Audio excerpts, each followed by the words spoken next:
పంచతంత్ర కథలు. పచ్చని మామిడి తోటలు, కొబ్బరి చెట్లతో కళకళ్లాడుతున్న అందమైన పల్లెటూరు ఏలూరు.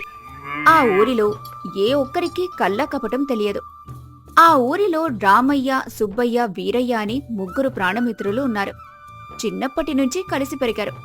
వయసు మీద పడినా వాళ్ల మధ్య ఉన్న స్నేహం, సరదా ఏమాత్రం తగ్గలేదు. ముగ్గురు రోజూ సాయంత్రం రామయ్య ఇంటి అరుగు మీద కూర్చొని కబుర్లు చెప్పుకోవడం వారి దినచర్య. ఒకరోజు ఉదయం రామయ్య తన ఇంటి వాకిట్లో కూర్చొని ఆకువక్క దంచుకుంటున్నాడు. అప్పుడే సుబ్బయ్య, వీరయ్య నెమ్మదిగా నడుచుకుంటూ అక్కడికొచ్చారు. ఏమయ్యా రామయ్య, పొద్దున్నే ఆకువక్క మొదలెట్టావు. రాత్రి పడుకునేటప్పుడు నాకు ఒక గొప్ప ఆలోచన వచ్చింది. ఏంటయ్యా సుబ్బయ్య నీ ఆలోచన? ఈ వయసులో కూడా కొత్త ఆలోచనలు వస్తున్నాయంటే నీ మెదడు ఇంకా కుర్రతనంతోనే ఉందన్నమాట. వీడి ఆలోచనలు ఎప్పుడు భోజనం చుట్టూనే తిరుగుతుంటాయి రామయ్య. మొన్నటికి మొన్న పక్క ఊరి పెళ్లికి వెళ్ళి 4 లడ్డూలు ఎక్కువ తిని 2 రోజులు మంచాన పడ్డాడు. నువ్వు ఊరుకో వీరయ్యా, ఎప్పుడు నా తిండి మీద ఏడుస్తావు. నేను చెప్పొచ్చేది ఏంటంటే, మన పక్కన ఉన్న కొండ మీద వెలిసిన వనదుర్గ అమ్మవారి గుడికి వెళ్ళి చాలా కాలం అయింది కదా. ఈ వయసులో మనకు ఆ దేవుడి పాదాలు పట్టుకోవడం తప్ప వేరే పనేముంది. రేపు ఉదయాన్నే మనం ముగ్గురం ఆ కొండ మీదకు తీర్థయాత్రగా వెళ్ళి వద్దాం. నువ్వు చెప్పింది నిజమే సుబ్బయ్య. ఆ అమ్మవారిని దర్శించుకుని ఎన్నాళ్ళయిందో. కానీ ఆ కొండ ఎక్కడం మన వల్ల అవుతుందంటావా? దారంతా రాళ్ళు రప్పలు కదా. ఎందుకు కాదు రామయ్య, మన కాళ్ళలో ఇంకా సత్తువ తగ్గలేదు. పైగా ముగ్గురం కబుర్లు చెప్పుకుంటూ దేవుడి నామం స్మరిస్తూ వెళితే అలసట ఏమాత్రం తెలియదు. రేపు తెల్లవారుజామునే బయలుదేరుదాం. మరుసటి రోజు తెల్లవారుజామున చల్లటి గాలి వీస్తోంది. ముగ్గురు మిత్రులు ఏలూరు నుంచి అడవిదారి గుండా కొండవైపు నడక ప్రారంభించారు. దారి పొడవునా వారి పాత జ్ఞాపకాలు నెమరవేసుకుంటున్నారు. మధ్యాహ్నం సూర్యుడు నడినెత్తికొచ్చే సమయానికి ఆయాసపడుతూ చెమటలు తుడుచుకుంటూ వనదుర్గ అమ్మవారి గుడికి చేరుకున్నారు. ఎంతో ప్రశాంతమైన వాతావరణం. గుడి లోపల పూజారి శర్మగారు, ఆయన భార్య అన్నపూర్ణమ్మ ఉన్నారు. వారు ఈ వృద్ధులను చూడగానే ఎంతో ఆప్యాయంగా పలకరించారు. రండి బాబు, దయచేయండి. ఏలూరు నుంచి నడుచుకుంటూ వచ్చారా? ఈ మండుటెండలో ఎంత కష్టపడ్డారో. ముందు ఆ బావి దగ్గర కాలు కడుక్కొని రండి, అమ్మవారి దర్శనం చేపిస్తాను. దండాలయ్య శర్మగారు, అమ్మవారిని చూడాలన్న ఆశ కొద్దీ ఈ వయసులో కూడా ఓపిక చేసుకుని వచ్చాం. ముగ్గురు బావి దగ్గర కాళ్లు కడుక్కొని గుడిలోకి వెళ్లారు. అమ్మవారిని దర్శించుకుని ఎంతో భక్తితో కళ్ళు మూసుకొని ప్రార్థించారు. పూజ పూర్తయిన తర్వాత శర్మగారి భార్య అన్నపూర్ణమ్మ చేతిలో ఒక చిన్న ఇత్తడి గిన్నెతో బయటకొచ్చింది. బాబూ, మీరు చాలా దూరం నుంచొచ్చారు. బాగా అలిసిపోయి ఆకలితో ఉన్నారు. ఇవాళ అమ్మవారికి నైవేద్యంగా కాస్త చక్కెర పొంగలి చేశాను. కాని ఆవులు పాలు తక్కువ ఇవ్వటం వల్ల ప్రసాదం చాలా తక్కువగా వచ్చింది. ఈ గిన్నెలో ఉన్న చక్కెర పొంగలి మీ ముగ్గురిలో ఏ ఒక్కరు తిన్నా కడుపు నిండుతుంది. మీరు ముగ్గురు పంచుకుంటే ఎవ్వరికీ ఆకలి తీరదు. మీరే ఆలోచించుకుని ఎవరికి ఆకలిగా ఉంటే వాళ్ళు తినండి. అలా చెప్పి అన్నపూర్ణమ్మ ఆ గిన్నెను వాళ్ల చేతికిచ్చి లోపలికి వెళ్లిపోయింది. ఆ ఇత్తడి గిన్నెలో ఉన్న చక్ర పొంగలిని చూడగానే ముగ్గురు వృద్ధుల నోళ్లల్లో నీళ్లు ఊరాయి. జీడిపప్పు, ఆవు నెయ్యి, స్వచ్ఛమైన బెల్లం వేసి వండిన ఆ ప్రసాదం వాసన వారి ఆకలిని 10 చేసింది. ముగ్గురు ఆ గిన్నె వైపు ఆశగా చూసుకున్నారు. ఏవండి రామయ్య, వీరయ్య, నాకు ఉదయం నుంచి కడుపులో విపరీతమైన ఆకలిగా ఉంది. నా వయసు కూడా మీకంటే కాస్త ఎక్కువే కదా. ఈ చక్కెర పొంగలేదో నేనే తింటాను, నా ఆకలి తీరుతుంది. పైగా నేను మీకంటే పెద్దవాడిని కాబట్టి మీరు నాకు వదిలేయడం ధర్మం. అదేమిటి సుబ్బయ్య, అంత మాట అనేసావు? ఇందాకటి నుంచి కొండెక్కలేక నువ్వు ఆయాసపడుతుంటే నీ చెయ్యి పట్టుకుని లాక్కొచ్చింది నేను. నా శరీరంలో ఉన్న బలమంతా అయిపోయింది, కాళ్ళు తిరుగుతున్నాయి. పైగా నాకు ఈ తీపి అంటే ఎంత ఇష్టమో నీకు తెలుసు కదా. ఇది నేనే తింటాను. మీరిద్దరూ ఆగండి. నేను మీ ఇద్దరికంటే చిన్నవాడిని కాబట్టి ఈ ప్రసాదం నాకే దక్కాలి. చిన్నవాళ్ళను కరుణించడం పెద్దవాళ్ళ లక్షణం. అసలు ఈ గుడికి రావాలని ఉత్సాహం ఇచ్చింది కూడా నేనే. అందుకే ఈ అమ్మవారి ప్రసాదం మీద నాకే పూర్తి హక్కు ఉంది. ముగ్గురు ఎవరికి వారు తామే ఆ ప్రసాదం తినాలని వాదలాడుకోవటం మొదలుపెట్టారు. అరగంట గడిచినా ఎవ్వరికీ ఒక పరిష్కారం దొరకలేదు. అప్పుడు తెలివైన వీరయ్యకు ఒక ఉపాయం తట్టింది. ఆగండి మిత్రులారా, మనం ఈ వయసులో ఒక చిన్న గిన్నె ప్రసాదం కోసం ఇలా పిల్లల్లాగా పోట్లాడుకోవడం మన ఏలూరు ఊరికి అవమానం. పూజారి గారు చూస్తే ఏమనుకుంటారు? నా దగ్గర ఒక అద్భుతమైన ఉపాయం ఉంది. ఏమిటా ఉపాయం వీరయ్య? ఇప్పుడు ఎలాగూ మధ్యాహ్నం అయిపోయింది, బయట ఎండ మండిపోతుంది, మనందరికీ విపరీతమైన అలసటిగా ఉంది. మనం ఈ గుడి ఆవరణలో ఉన్న పెద్ద మామిడి చెట్టు నీడలో హాయిగా కొద్దిసేపు నిద్రపోదాం. అలా నిద్రపోయినప్పుడు మనం ముగ్గురిలో ఎవరికి అత్యంత అద్భుతమైన గొప్ప కల వస్తుందో వారే ఈ సాయంత్రం లేచాక ఈ చక్కెర పొంగలి తినాలి. ఇందుకు మీరేమంటారు? సుబ్బయ్య, రామయ్యలు ఒక్క క్షణం ఆలోచించారు. ఇద్దరికీ తమకు దేవుడి దయ వల్ల గొప్ప కలే వస్తుందన్న నమ్మకముంది. సరే వీరయ్య, నీ ఉపాయం నాకు నచ్చింది. నాకు ఖచ్చితంగా మీ ఇద్దరికంటే అద్భుతమైన కల వస్తుంది. ఈ ప్రసాదం నాదే. చూద్దాంలే సుబ్బయ్య, నిద్రపోతే ఎవరికి ఏ కల వస్తుందో అమ్మవారికి తెలియాలి.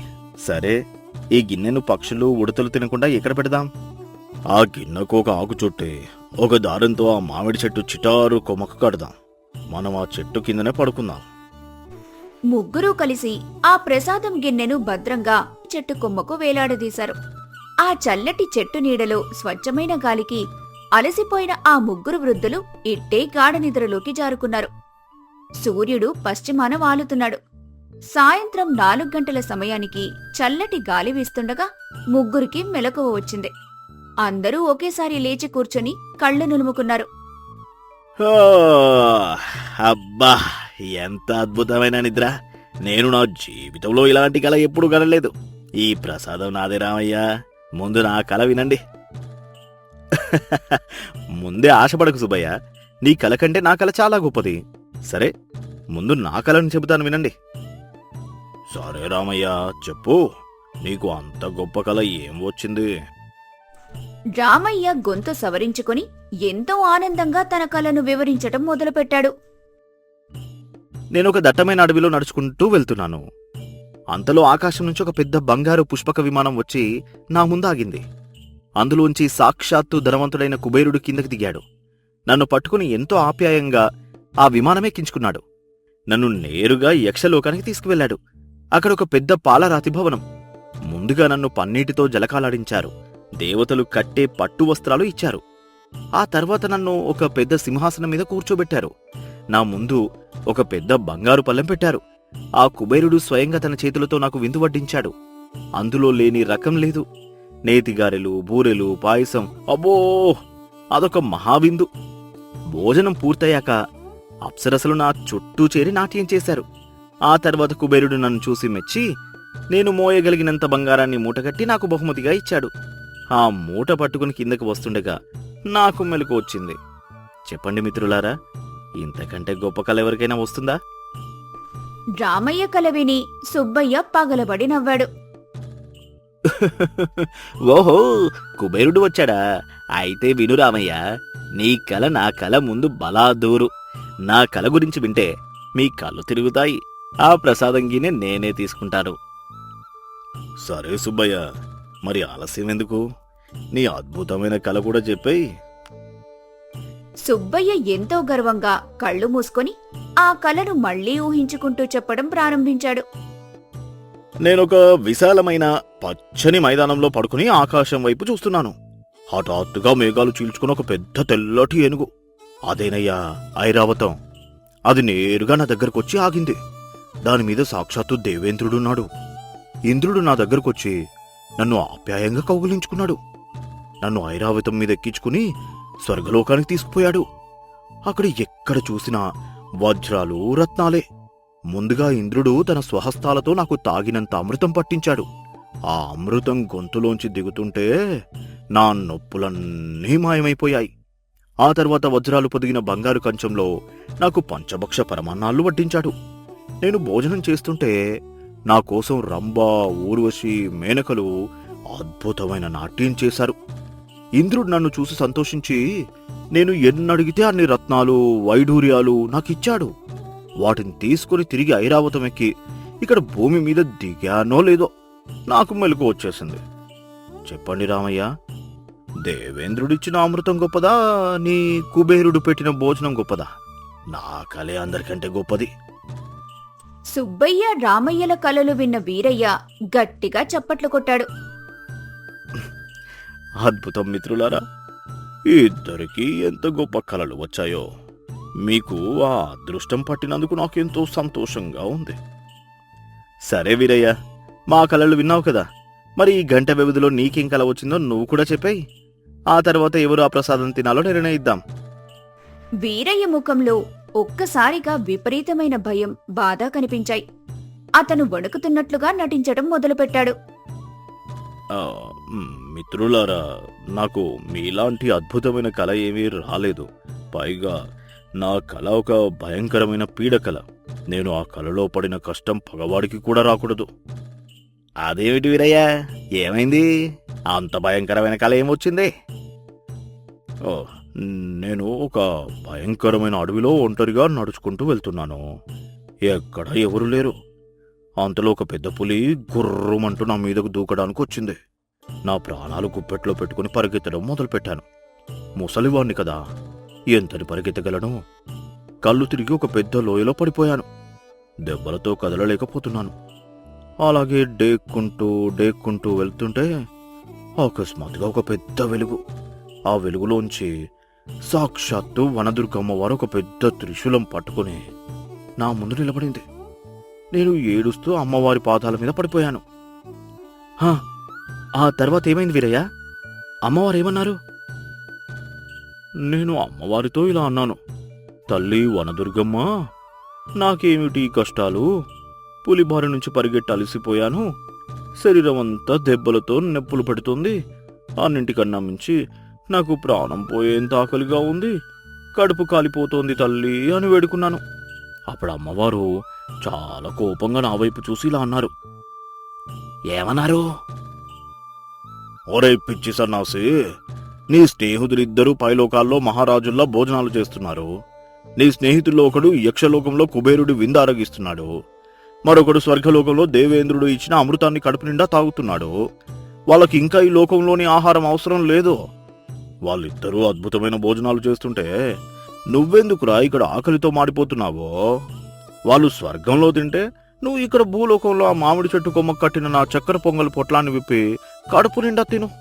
ఇది నా ఆజ్ఞ అని గట్టిగా అరిచారు. రామయ్య సుబ్బయ్యలకు వీరయ్య మాటలు వింటుంటే తల తిరిగినట్లయింది. ఇద్దరూ ఒక్కసారిగా ఆ మామిడి చెట్టు పైకి చూశారు. అక్కడ కొమ్మకు కట్టిన ఆకుపొట్లం అలాగే ఉంది, కాని దాని చుట్టూ ఈగలు వాలుతున్నాయి. ఆ తర్వాత ఏమైంది వీరయ్య? ఇంకేముంది రామయ్య, సాక్షాత్తు అమ్మవారు త్రిశూలం పట్టుకుని నా కడుపు నింపుకోమని స్వయంగా ఆజ్ఞాపిస్తే నేను కాదనగలనా? అమ్మవారి మాట ధిక్కరిస్తే నాకు పాపం రాదా? నా స్నేహితులు పైలోకంలో కుబేరుడి విందు అమృతం తాగుతున్నప్పుడు ఈ ముసలివాడికి ఈ భూలోకపు చక్కెర పొంగలి చాలులే అని అనుకున్నాను. మెలకువ రాగానే నెమ్మదిగా చెట్టెక్కి ఆ ఆకుపొట్లం విప్పి ఆ గుమగుమలాడే చక్కెర పొంగల్ని ఒక్క మెతుకు కూడా వదలకుండా ఆత్రంగా తినేశాను. సుబ్బయ్య రామయ్యలకు ఆ మాట వినగానే నోట మాట రాలేదు. ఇద్దరూ ఒకరి ముఖాలొకరు చూసుకున్నారు. ఆకలితో ఉన్న తమ కడుపులు కాలిపోతున్నాయి. వీరయ్య తెలివికి వాళ్లకు ఏం మాట్లాడాలో అర్థం కాలేదు. ఓరే వీరయ్య, ఎంత పని చేశావురా! మేం పడుకుని ఉంటే మాకు చెప్పకుండా ఆ ప్రసాదం మొత్తం నువ్వే ఎలా తినేశావురా? అయ్యో సుబ్బయ్య, మిమ్మల్ని పిలుద్దామని అనుకున్నాను. కానీ అప్పటికే నువ్వు రంభనాట్యం చూస్తూ ఇంద్రుడి కంచంలో భోజనం చేస్తున్నావు. నిన్ను నిద్రలేపితే ఎక్కడ నీ స్వర్గ భోజనం మధ్యలో ఆగిపోతుందో అని భయపడ్డాను. రామయ్యను లేపుదామనుకుంటే వాడు కుబేరుడి చేతుల్లో బంగారు మూట తీసుకుంటున్నాడు. ఆ సమయంలో లేపితే ఆ బంగారం ఎక్కడ మిస్ అయిపోతుందో అని వాడిని డిస్టర్బ్ చేయలేదు. పైగా అమ్మవారి ఆజ్ఞను కూడా నేను జవదాటలేను కదా. వీరయ్య మాటలు విని రామయ్య సుబ్బయ్యలకు మొదట కోపమొచ్చినా తమ స్నేహితుడి తెలివికి వారికి నవ్వాగలేదు. ముగ్గురూ కలిసి ఆ మామిడి చెట్టు కింద పగలబడి నవ్వారు. ఒరే వీరయ్య, వయసు పెరిగినా నీలో ఉన్న ఈ కొంటెతనం తెలివితేటలు ఏమాత్రం తగ్గలేదురా. మేమిద్దరం గాలిలో మేడలు కడుతుంటే నువ్వు కింద కూర్చొని చక్కగా కడుపు నింపుకున్నావు. అవునరా రామయ్య, వీడి తెలివి ముందు మన కలలోని దేవేంద్రుడు కుబేరుడు కూడా ఓడిపోయారు. ప్రసాదం పోతే పోయింది కాని వీడి కడుపైన నిండింది. పదండి, ఇంకా ఆలస్యమైతే చీకటి పడిపోతుంది. ఇంటికి వెళ్ళి మా ఆవిడ వండిన మట్టి కుండలోని చద్దన్నం తిన్నాం. ఆ అమృతం దొరక్కపోయినా ఆ గంజి నీళ్ళైనా దొరుకుతాయి. ముగ్గురు ప్రాణమిత్రులు ఆ గుడి ఆవరణలో ఎంతో సంతోషంగా నవ్వుకుంటూ ఆప్యాయంగా కబుర్లు చెప్పుకుంటూ తిరిగి ఏలూరు గ్రామం వైపు నడక సాగించారు. పగటి కలలు కంటూ కూర్చునేవాళ్లకంటే సమయస్ఫూర్తితో ఆలోచించి ఆచరణలో పెట్టేవాళ్లకే ఎప్పుడూ విజయం, ప్రతిఫలం దక్కుతాయి.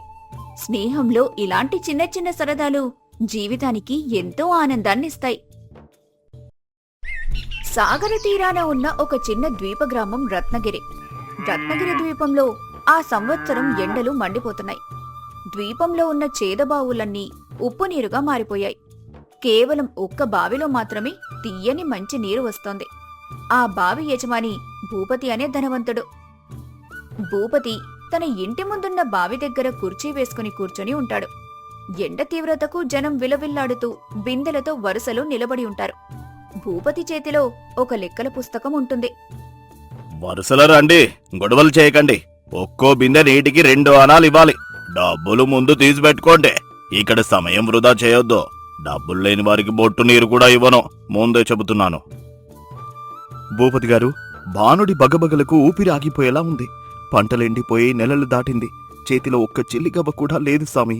కాస్త కనికరించి ఈ ఒక్క బిందె నీరు పుణ్యానికివ్వండి. ఇంట్లో వాళ్ళు దప్పికతో నాలుకలు ఎండిపోయి అలమటిస్తున్నారు. రోజుకో కొత్త కథ పట్టుకొస్తావేంటి? నేనిక్కడ ధర్మసత్రం నడపడం లేదు. ఈ బావి నాదే. నా తాతలు కష్టపడి తవ్వించారు. నీరు తోడడానికి మనుషులు కావాలి. కప్పులకు నూనె వేయాలి. ఎన్నో ఖర్చులుంటాయి. ఊరిలో అందరికీ జాలిపడి ఉచితంగా ఇస్తే రేపు నా గతేం కావాలి? కాని ఇది మామూలు రోజులు కావు కదా స్వామి. ఊరిలో ఉన్న బావులన్నీ ఉప్పుగా మారిపోయాయి. సముద్రపు నీరు భూమిలోకి వచ్చి చేరింది. మీ బావి ఒక్కటే మాకు ప్రాణాధారం. ఇంత కరువులో కూడా వ్యాపారం ఏంటి స్వామి? అందుకే కదా ధర పెంచాను. వస్తువుకు కొరత ఏర్పడినప్పుడు దానికి విలువ పెరుగుతుంది. నీకు అవసరం ఉంటే డబ్బులు తీసుకురా, నీరు తీసుకెళ్ళు. అంతేగాని ఇక్కడ నిలబడి ఉచితంగా ఉపన్యాసాలు ఇచ్చినా సమయం వృధా చేయకో. వెనకాల ఉన్నవాళ్ళు తోసుకుంటున్నారు. పక్కకి తప్పకా. అయ్యా భూపతి గారు, నా దగ్గర ఒక్క అణానే ఉంది. ఈ పూటకి అరబిందె నీళ్ళివ్వండి, మిగతాది రేపిస్తాను. వెంకటమ్మ, అరువుల వ్యాపారం ఇక్కడ లేదు. అనా ఉంటే 1/2 గ్లాస్ ఇస్తాను, తీసుకుంటావా? లేదంటే దారి బదులు. నీళ్ల కోసం జనం మైళ్ళ దూరం నుండి వస్తున్నారు. నీ ముచ్చట్లు వినే ఓపిక నాకు లేదో. రాఘవయ్య తాత వణుకుతున్న చేతులతో తన ఇంటి ముందున్న ఒక చిన్న మట్టి తొట్టి దగ్గరకొస్తాడు. తన దగ్గరున్న చిన్న పాత్రలోని స్వచ్ఛమైన నీటిని ఆ తొట్టెలో ఎంతో జాగ్రత్తగా పోస్తుంటాడు. అప్పుడే పక్క వీధిలో ఉండే రంగయ్య అటుగా వస్తాడు. రాఘవయ్య తాత, ఏంటి ఈ పీచు పని? ఊరిలో జనం ఒక్క చుక్క నీటి కోసం భూపతి కాళ్ల వెళ్ళపడుతుంటే నువ్వు తాగడానికే నీళ్లు లేని పరిస్థితిలో ఉండి కూడా ఆ భూపతి దగ్గర ముక్కుపిండి వసూలు చేసే అనాలు ఇచ్చి తెచ్చుకున్న నీటిని ఇలా ఆ మట్టి తొట్టిలో పోస్తున్నావేంటి? నీకు పిచ్చేమన్నా పట్టిందా? రంగయ్య, తొందరపడి మాట జారకు. మనకు నోరుంది, దాహం వేస్తే అడగగలం, ప్రాధేయపడగలం. కాని ఈ ఆకాశంలో తిరిగే మూగ పిట్టలు, వీధిలో తిరిగే కుక్కలు, ఆవు దూడలు ఎవరినడుగుతాయి? ఈ ఎండకు అవి కూడా నోళ్లు ఎండిపోయి విలవిల్లాడుతున్నాయి. నాకోసం ఒక గ్లాస్ నీరుంచుకుని మిగిలినవి వీటికి పోస్తున్నాను. ఇవి తాగితే ఆ పుణ్యం నా దాహం తీరుస్తుంది. పిచ్చి తాత, ఒక్క గ్లాసు నీటితో ఈ ముసలి వయసులో నీ దప్పిక తీరుతుందా? నువ్వే సరిగ్గా నీరు తాగకపోతే ఎండ దెబ్బకు నీరసించిపోతావు. అప్పుడు నిన్ను చూసేవాడు ఎవడు? భూపతి చూడు, ఒక్క బొట్టు నీరు కూడా బయటపడకుండా చినుకు పడితే ఒడిసి పట్టుకోవాలని చూస్తున్నాడు. అతనేమో కోట్లు సంపాదిస్తున్నాడు, నువ్వేమో ఉన్నది పోగొట్టుకుంటున్నావు. భూపతి దగ్గర గంపెడు సంపద ఉంది కాని ఆవగింజంత కరుణ లేదు రంగయ్య. నా దగ్గర ఉన్నది తక్కువైనా పంచుకోవడంలో ఉన్న ఆ తృప్తి అతనికి ఏనాటికి తెలీదు. కరువొచ్చినప్పుడు మనిషి తన గురించి మాత్రమే ఆలోచిస్తే జంతువులకు మనకు తేడా ఏముంటుంది? తోటి ప్రాణి ఆకలి తీర్చని వాడు మనిషిలా అవుతాడు.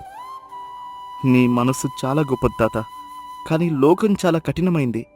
ఆ భూపతికి ఇవేమీ అర్థం కావు. అతను ఇవాళ నీటి ధర ఇంకా పెంచాడట. జనం ఏడ్చుకుంటూ నీళ్లు తీసుకెళ్తున్నారు. కాలం ఎప్పుడూ ఒకేలా ఉండదు రంగయ్య. ఉప్పు నీరు తీపిగా మారడానికి ఎంతసేపు పడుతుంది? ఆ దేవుడు ఏదో ఒక దారి చూపిస్తాడు. నా పిట్టలు తాగితే నాకు సంతోషం. రాఘవయ్య తన పాత ఖాళీపాత్ర పట్టుకుని వణుకుతూ భూపతి బావి దగ్గరకొస్తాడు. భూపతి అతన్ని చూడగానే వ్యంగ్యంగా నవ్వుతూ లెక్కలాపుతాడు. ఓహో, రాఘవయ్య తాత వచ్చావా? ఇవాళ నీ దగ్గర 2 అనాలున్నాయా? లేక ఇవాళ కూడా నీతి కథలేదో ఒకటి చెప్పి పుణ్యానికి నీరు పట్టుకుపోదామని వచ్చావా? వ్యాపారస్తుడి దగ్గరకు కథలు పట్టుకొస్తే లాభం లేదని నాకు తెలుసు భూపతి. ఇదిగో 2 అనాలు, కష్టపడి కట్టెలు కొట్టి తెచ్చిన డబ్బులు. నా పాత్ర నింపు. పాత్ర నింపుతాను కానీ ఊరిలో ఒక వార్త విన్నాను. నువ్వు తెచ్చుకున్న నీటిని కుక్కలకు పిట్టలకు పోస్తున్నావట కదా. అంత పిచ్చేంటి నీకు? అందరూ లేకేడుస్తుంటే నువ్వు కష్టపడి సంపాదించిన డబ్బుతో నీళ్లు కొని ఇలా నేలపాలు చేస్తావా? ఇది వృధా కాదా? నీ కంటికి అది వృధాలాగా కనిపిస్తోంది భూపతి, కానీ నా దృష్టిలో అది ధర్మం. ఆ మూగజీవాలు ఒక్క చుక్క నీరు తాగి తలెత్తి ఆకాశం వైపు చూస్తే అవి ఇచ్చే దీవెన నా మనసుకు ఎంతో శాంతిని ఇస్తాయి. నీకు ఆ శాంతి అంటే ఏంటో తెలుసా? ఆ ఆనందం నీ గల్లాపెట్టెలో దొరుకుతుందా? నాకు శాంతి అంటే నా గల్లాపెట్టెలో అనాలు నిండినప్పుడు వచ్చే గలగల శబ్దం. చూడు, ఈరోజు ఒక్కరోజే 10 రూపాయలు వచ్చాయి. వారం రోజుల్లో 100 అవుతాయి. వచ్చే నెలకి 1000 చేస్తాను. అదే నా పరమార్థం. నీ పిట్టలు నీకేమిస్తాయి? రేపు నువ్వు చలి జ్వరంతో పడిపోతే అవి వచ్చి నీకు గ్లాసు నీళ్ళిస్తాయా? డబ్బులు దాచుకోవచ్చు భూపతి, కాని నీటిని శాశ్వతంగా దాచుకోలేవు. ఈ భూమి తల్లి నీకు ఆ వరం ఇచ్చింది ఊరి జనం దాహం తీర్చమని, నిన్ను కోటీశ్వరుణ్ణి చేయమని కాదు. ప్రకృతి ఇచ్చిన దాన్ని నువ్వు ఇలా సొమ్ము చేసుకోవడం ప్రకృతికి ఆగ్రహం తెప్పిస్తుంది. జాగ్రత్త. నీ నీతులాపుదాత, నీరు తీసుకున్నావు కదా, ఇక వెళ్ళు. నా సమయం చాలా విలువైనది. రేపటి నుండి ధర 3 అనాలవుతుంది. ఆ సంగతి గుర్తుంచుకో. డబ్బు లేకపోతే నీళ్లు లేవు. కొన్ని రోజుల తర్వాత ఎండలు పరాకాష్ఠకు చేరాయి. ద్వీపంలోని చెట్లన్నీ వాడిపోయాయి. భూపతి బావిలో కూడా నీటి మట్టం తగ్గటం మొదలైంది. ఒకరోజు సాయంత్రం భూపతి కూర్చొని ఉండగా ఒక వింత దృశ్యం చూస్తాడు.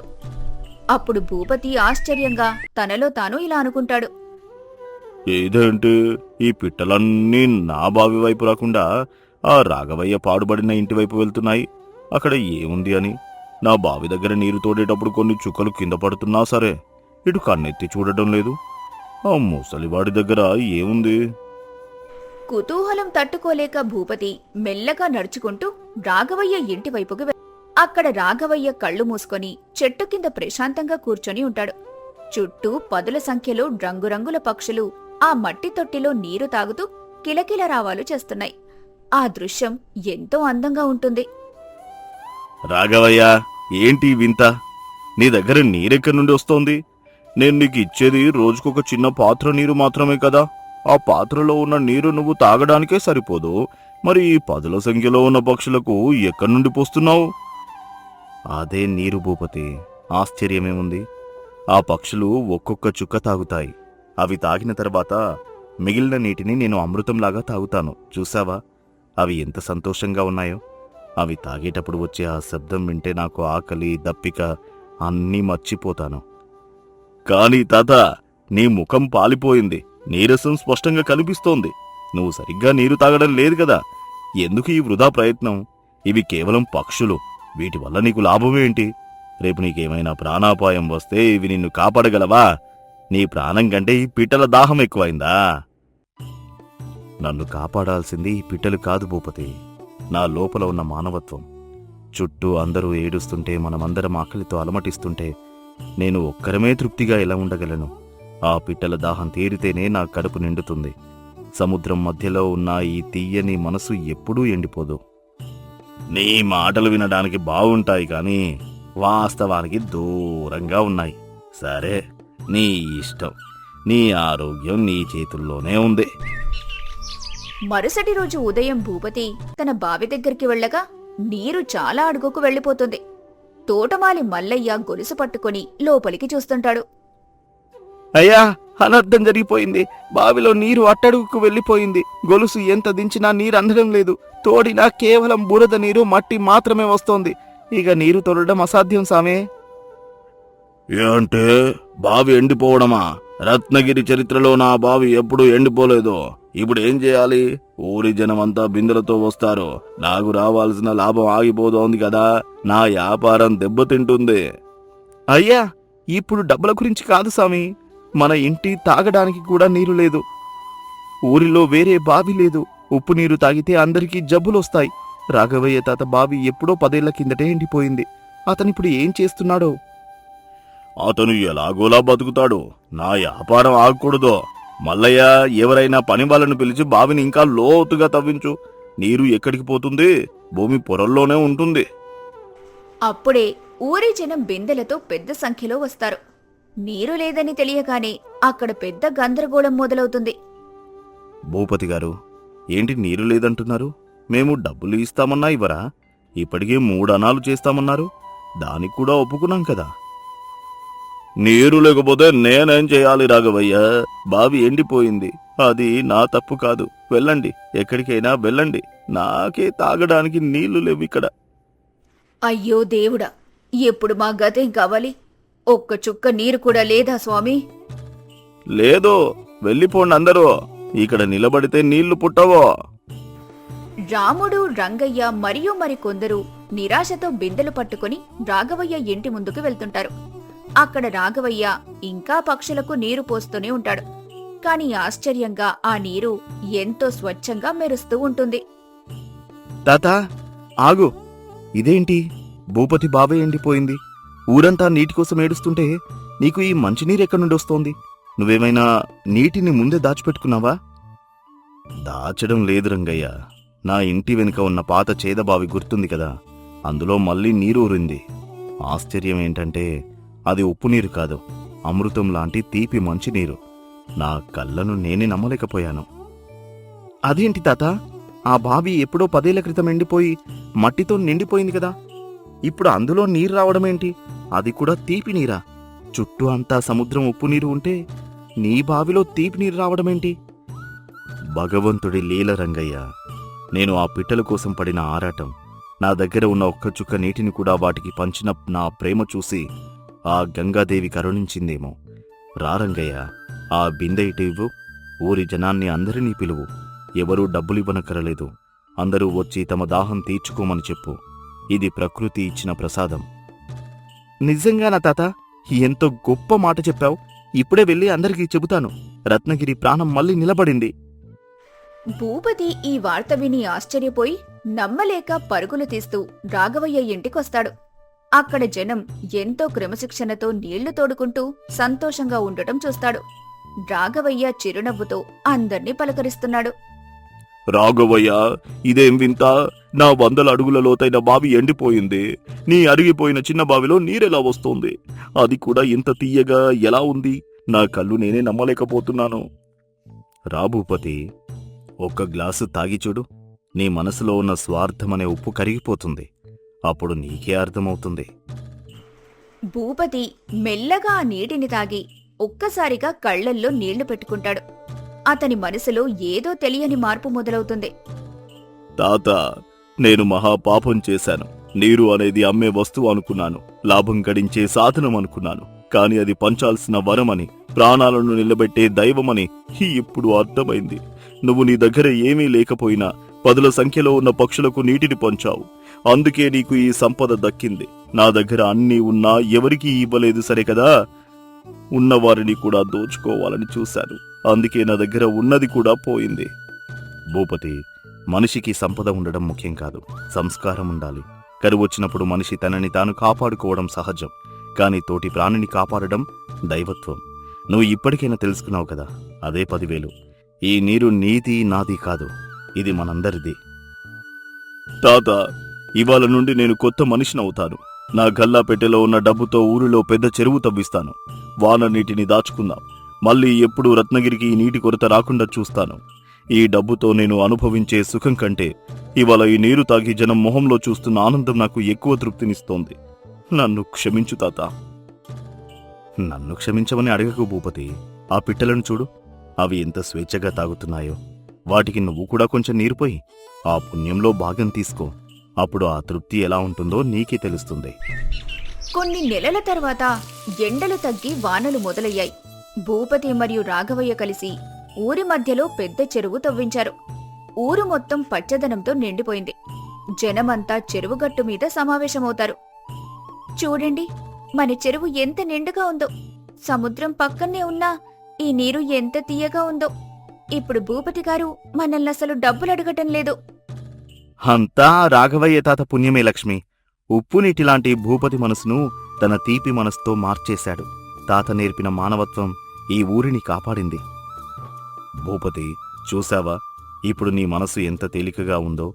గల్లాపెట్టెలో నిండిన అనాల కంటే ఈ జనం దీవెనలు మిన్నా అని ఇప్పుడు అనిపిస్తోందా?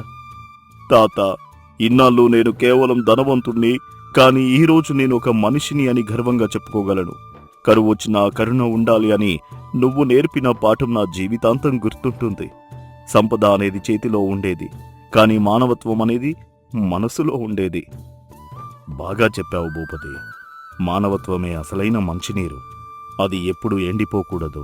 మన మనసు తీయగా ఉంటే చుట్టూ ఉన్న ఉప్పు సముద్రం కూడా మనల్ని ఏమీ చేయలేదు. ఆ ద్వీపంలో పక్షులు మళ్లీ కిలకిలరావాలు చేస్తూ మనుషుల మధ్య పెరిగిన ఆ ప్రేమాభిమానాల్ని చూసి ఆనందంతో ఆకాశంలో విహరిస్తున్నాయి. కరువొచ్చినా కరుణ ఉండాలి. మన దగ్గరున్నది తక్కువైనా ఇతరులతో పంచుకోవడంలో ఉండే తృప్తి మరియు దైవత్వం మరే సంపదలోనూ దొరకదు. స్వార్థం వినాశనానికి దారితీస్తే నిస్వార్థం అద్భుతాలను సృష్టిస్తుంది. మానవత్వమే మనిషికి నిజమైన మంచినీరు.